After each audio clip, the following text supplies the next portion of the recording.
For the latest in strategic affairs, subscribe to our YouTube channel. Click the bell icon for updates.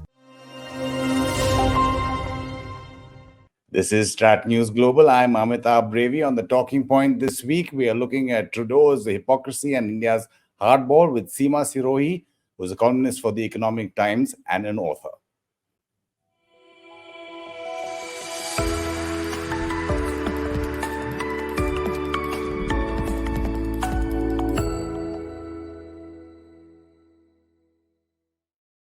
Joining us from Washington, D.C. is Seema Sirohi. Seema, good to see you after a while. Last time, I think we did one in person when you were in Delhi. It's back to online because of the distance, I guess. Yes, good to be on the show, Amitabh. Thanks so much, Seema. Seema, it's been almost 3 weeks now since Canadian Prime Minister Trudeau made his initial statement in Parliament. What's your assessment of both countries currently on the escalation matrix, and who do you think has more leverage over the other at this point in time? It's hard to say, but clearly Canada is sort of climbing down somewhat. After making a public statement in Parliament, no less, now Trudeau says that we want to work behind closed doors with India. But now it seems like India is sort of playing hardball because 41 Canadian diplomats have been asked to leave. And the thing is, he made a public accusation. He has not provided any evidence. What leaks, press reports with intelligence people leaking to some journalists say that Canada provided oral intelligence. Now, how is India supposed to react to that? So it's all sort of entering the realm of the absurd, and India is going to, I think, not back off for the time being. So, in effect, at a moment, does it seem like Prime Minister Trudeau has, to use the phrase, bitten off more than he can chew? It's being largely seen as driven by domestic political compulsions to stay in power.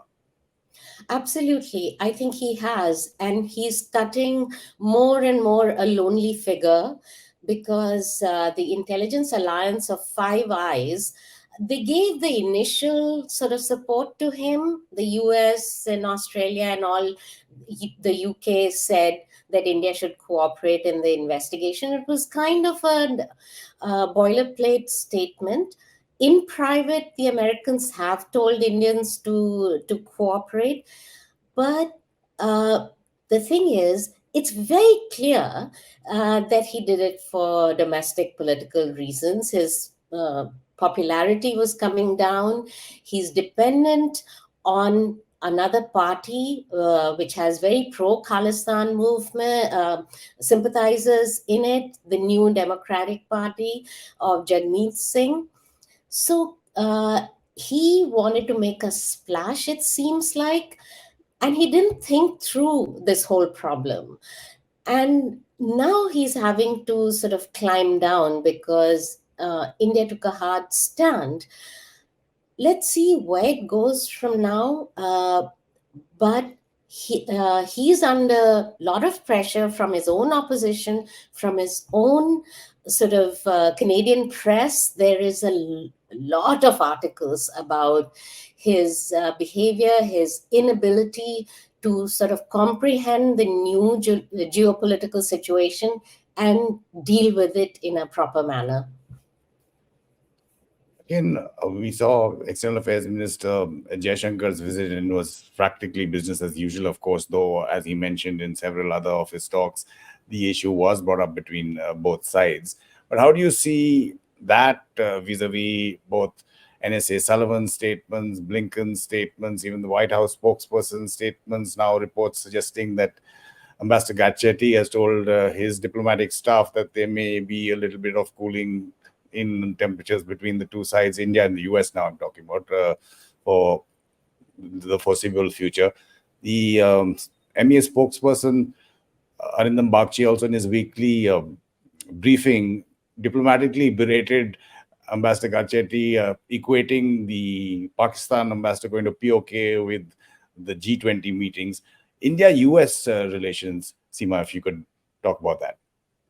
So, External Affairs Minister Jaishankar's visit, from what I can tell, was very normal. Yes, they did discuss the Canadian issue, but he met everybody that he normally does: the National Security Advisor, the Secretary of State, Secretary of Commerce, the Secretary of Defense.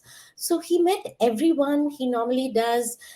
What he told us in the press briefing is that he wanted the Americans to have a India's point of view, since the US is a very close ally of Canada and has a very important strategic partnership with India and has invested a lot in the relationship with India. So he wanted Americans to understand the kind of political background to this whole thing. Most Americans and most Canadians are quite unaware of the complicated um, politics of the Sikh diaspora in Canada, or for that matter, in the US and UK. So, what he did was to give like politics 101 kind of a briefing. Most Americans don't know about the Kanishka air disaster. They don't know more than 329 people died in that, most of them Canadian citizens. It was the biggest aviation disaster, terrorist attack rather, before 9/11. So, in order to sort of tell his interlocutors that this is the complete picture, so they would have a better understanding of what goes on in Canada. Clearly, Trudeau's party is dependent on this vote. And also, I should point out that the extreme elements in the Sikh community in Canada kind of intimidate the larger Sikh and Hindu communities. And people don't speak out. And those who do get death threats and they get attacked. One MP was actually attacked a few years ago. So it's, I think the US relationship, from what you can tell from all the statements and readouts, they have compartmentalized this flap with Canada and encouraged India to sort of resolve it, but they're not letting it affect the US relationship in any major way. Now, what Ambassador Garcetti has said, I really don't know from the public appearances. Jaishankar had every meeting he normally would have. So I don't know what the ambassador is referring to. Sure. I mean, rising India manifesting itself on so many fronts in its self-confidence. In the US, the External Affairs Minister said relations with America at an all-time high, and you haven't seen anything as yet. You ain't seen anything as yet. But Seema, there are those who say that the US, or at least elements in the US administration, also looking at the rise of India in the long term, and who knows, at some time in the future, they may need to, bring down India in the pecking order. So they're always looking for opportunities like this. Yes, there is an element in the strategic community who thinks like that. But when you look at the top levels of the Biden administration, they have left no doubt that the relationship with India is extremely important. And look at all the initiatives that are going on. The readout from the Jaishankar meeting with the Defense Secretary talks about future initiatives they are going to take in the Indian Ocean region. Now, what the intelligence communities do in various countries is kind of a separate issue. It is true that the US has not clamped down on the extremist elements here. The Indian consulate in San Francisco was attacked. There is it is within the realm of possibility that, yes, Khalistanis can be used as leverage or pressure point on India. Um, but if India makes itself indispensable, which it is, for the larger goals of the United States in the Indo-Pacific, I think this problem can be managed, and India, I'm sure behind closed doors, is also telling the Americans to get on with the program, in the sense to do something about this diaspora politics, because it can come back to bite them. It's not that they'll only order attacks in India, the extremists. They can create trouble for the United States as well, as they have for Canada. Sure. And skeptics, they are, of course, on both sides. And there's skeptics even here about the India-US relationship I'm referring to, Seema. So issues like this, when they come up, give those voices even more ammunition to say, you can't trust the US or the West or the Anglo sphere, so as to speak, because it's the Five Eyes there. And that those voices did come up after the initial statements of the US NSA and Blinken, when they were talking about concern and how India should resolve this issue or cooperate with Canadian authorities. Right. The initial statements by the US National Security Advisor and Secretary of State were strong.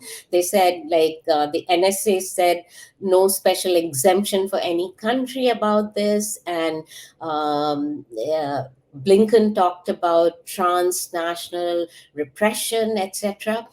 I think that was in the initial stages. They had to sort of come out in support of their closest ally, their neighbor.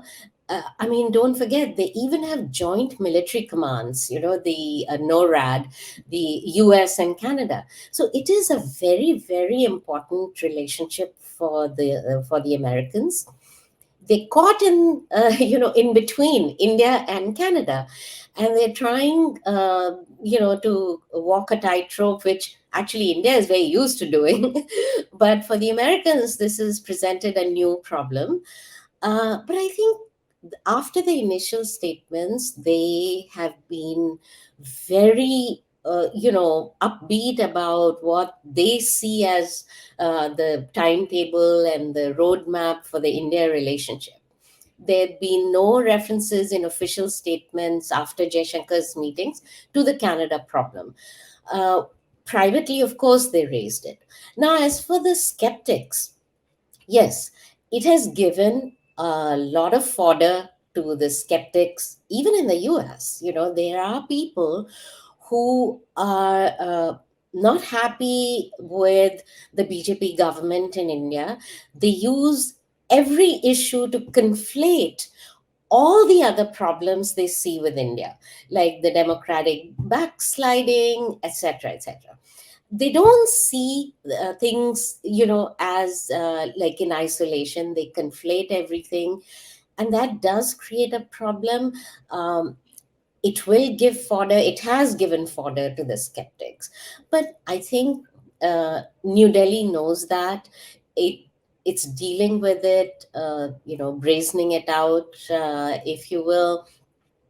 And the foreign minister did everything he could to talk well about the US relationship, because normally India is kind of reticent in terms of coming out so openly in favor of the US relationship. Before Prime Minister Modi's visit here in June, the Americans were going overboard, and saying and hyping it up, but the Indians were very sort of constrained and very restrained in what they had to say. Now, Jaishankar has sort of gone the other way to tell the Americans, look, India is very deeply interested in this partnership, and let's just get on with the program. So overall, you're saying time would probably keep the train on track, so as to speak. But specifically, also, you don't see any impact. I mean, post Galwan or during Galwan, and even during Yangtze, there were some reports of American real-time intelligence sharing that helped us a lot. So China's specific cooperation definitely would not be impacted, right? Absolutely, absolutely. And now that we've signed Becca, it's now being operationalized. They are talking about, various appendices in the agreement and data sharing and things. So I think all that is on track. Um, this problem with Canada will uh, keep on another track. It's not gone away. So I want to tell your viewers that we shouldn't underplay this problem as well. Uh, this will carry on. It has to be resolved, by both sides, by Canada and India. Who climbs down? I don't know. Time will tell. Given the fact that India is going into elections, I don't see India sort of backing down. So the other thing is people will suffer. Those who want to travel to India from Canada, in and Indian students who go to Canada. So I think Canada has maybe more to lose, because I was reading just yesterday that 40% of foreign students in Canada are from India. They pay full fees. So it's not a joke for the Canadians, when if Indian students start looking elsewhere to go and study. Then the pressure is coming on Trudeau from the Indian community in Canada. They want to travel to Punjab. It's the holiday season, it's wedding season. People want to go meet family. So the other shoe is pinching now. He did very well going public against India and did this big tamasha, but this should have been resolved behind closed doors. I mean, as is the norm. But he chose to go public, which leaves you no doubt that it was done for political reasons. Now, he's under pressure from the community, because the community is very large. It's not just this Khalistani element or this extremist element. There are a lot of other people the diaspora is very large. The Sikh diaspora is the largest outside of India. So let's see how he deals with this whole pressure. Maybe he'll climb down a bit more. Now, of course, we don't know what really happened, and may never know. But are there any voices in America or Canada who talk about Western and especially Anglo-Saxon hypocrisy when it comes to taking covert action against terrorists in third countries? See, there's no denying this whole thing is very hypocritical, right? Your terrorist is my plumber, basically, is what Canada is saying. That Hardeep Singh Nijjar was a plumber, a Sikh leader, a preacher, this, that, and the other. They ignored all the extradition requests from India. The Western hypocrisy is there. They recognize it. Very few commentators in the US have actually admitted that. Most people are talking about, oh, India is a democratic country. It shouldn't be doing this. This is completely unacceptable. That is, if India is behind this. There is no evidence. We should keep pointing that out. No evidence in the public domain, or even according to Jaishankar, no relevant or specific information has been shared by Canada. So some people recognize the hypocrisy, but very few. And the thing is, the West has to realize that they have to take India's security concerns seriously. This is not a small matter. And this problem has been ongoing for 2 decades or more.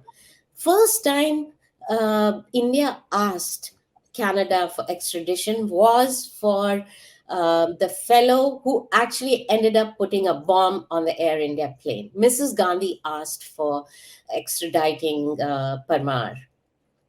But Pierre Trudeau, Justin Trudeau's father, ignored the request and actually gave a kind of a lecture that we are not obliged to help you in this. So, and ended up killing hundreds of Canadians. So the thing is, they have to actually take India's concerns seriously. I'm reminded of the nuclear tests in 1998. Why did India do that? Because its security concerns vis a vis China, vis a vis Pakistan, and the nexus between China and Pakistan was not taken seriously by Bill Clinton's administration. So, and Prime Minister Vajpayee actually said that in the letter to Bill Clinton, that it is actually we did this because of China, because they are a security threat. Nobody in Washington was bothered. It's only after that that a dialogue started, and for the first time, rather, that there was a comprehensive dialogue between India and the US on security issues that are a problem for India. So, similarly, I hope this will lead to some introspection in the US, Canada, UK, Australia, everywhere, where there is a diaspora with a little bit of a problem. Exactly. I mean, and that was going to be my follow-up question in terms of if there's a climb down, compromise, talk behind closed doors between India and Canada, and something is sorted out. The root problem, and in Canada, you mentioned the US, of course, there's UK, there's Australia. You did mention the attack on the San Francisco consulate, and soon after this issue blew up, I think the NIA again put out wanted notices. So the root problem, will that be tackled, or at least those concerns be taken on board? Well, Minister Jaishankar told us that he did raise the consulate attack in San Francisco. So now look at this. It was in March that the attack took place. Nobody has been arrested so far. There is CCTV footage. Um, the Indian intelligence agencies have provided photographs of the guys who conducted the attack. Why can't the FBI or the San Francisco police deal with this? So when I ask American diplomats about it, the answer I'm given is, well, it's a law enforcement matter. They just sort of, they're very casual about it. And that's aggravating. But this is it's all freedom of speech, freedom of assembly. But if someone's actually involved in violence, it's no longer freedom of speech, right? So maybe they have to make laws where incitement to violence is not covered by freedom of speech or freedom of assembly. What's happened in London the other day, they're pouring cow urine on the Indian flag and things like that. It's like, uh, is this what freedom is all about? I don't know. If an American consulate or a Canadian consulate was attacked, what would they demand of India? They would demand immediate action, right? And protection for their diplomats and bringing those people to book. Sure. And as you said, we'll have to wait to see how this is resolved. But how do you see India Canada ties being salvaged? Does India at this moment even need it to be salvaged? Or does Trudeau and or his politics have to go? I don't know. I don't have a crystal ball, but I think for now, the fact that he went public has angered India a lot. They may not say it in public in as many words, but nobody does that to a friendly democratic country, what Trudeau did. So perhaps the relationship for now is going to either stay where it is, which is pretty down in the dumps, or a new prime minister will maybe make an effort, or if Trudeau takes some concrete steps to show that he means business about dealing with India's concerns. Seema Sirohi, as usual, absolute pleasure getting you on our show. And thanks so much for giving us time. Thank you. Thank you. And for our viewers, do remember to give us any feedback you'd like on this interview, any topics that you would like to be discussed, any experts that you'd like to have on the show. You can follow all our social media handles. for the latest that we put up on our website, the articles or interviews like this with Seema Sirohi on our YouTube channel. This is the Talking Point on StratNews Global. I'm Amitabh Revi.